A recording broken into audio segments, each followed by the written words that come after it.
மின்மாற்றி கொள்முதல் முறைகேடு தொடர்பாக தமிழகத்தில் 41 இடங்களில் கையூட்டு ஒழிப்புத்துறை அதிகாரிகள் அதிரடி ஆய்வு மேற்கொண்டு வருகின்றனர். தமிழகத்தில் கடந்த திமுக ஆட்சியில் மின்மாற்றிகள் கொள்முதல் செய்யப்பட்டதில் 397 கோடி ரூபாய் வரை முறைகேடு நடைபெற்றதாக புகார் எழுந்தது. இது தொடர்பாக மின்வாரிய அதிகாரிகள் 3 பேர் மீது நடுவண் புலனாய்வுத் துறையினர் வழக்கு பதிவு செய்தனர். இந்நிலையில் சென்னையில் 4 இடங்கள் உட்பட தமிழகம் முழுவதும் 41 இடங்களில் கையூட்டு ஒழிப்புத்துறையினர் ஆய்வு மேற்கொண்டு வருகின்றனர்.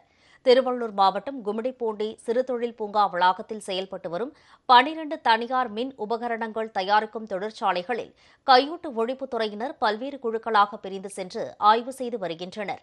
மின்மாற்றி உள்ளிட்ட உபகரணங்களை வாங்கியது தொடர்பான இணையதள பரிமாற்றம், ஆவண கோப்புகள், வங்கி பரிமாற்றம் தொடர்பான ஆவணங்கள் ஆகியவை குறித்து நிறுவன அதிகாரிகளிடம் கையூட்டு ஒழிப்புத்துறையினர் கேள்வி எழுப்பி வருகின்றனர். இதேபோல் திருவள்ளூர் மாவட்டத்தில் மேலும் 2 இடங்களில் அதிகாரிகள் ஒரே நேரத்தில் ஆய்வு செய்து வருகின்றனர்.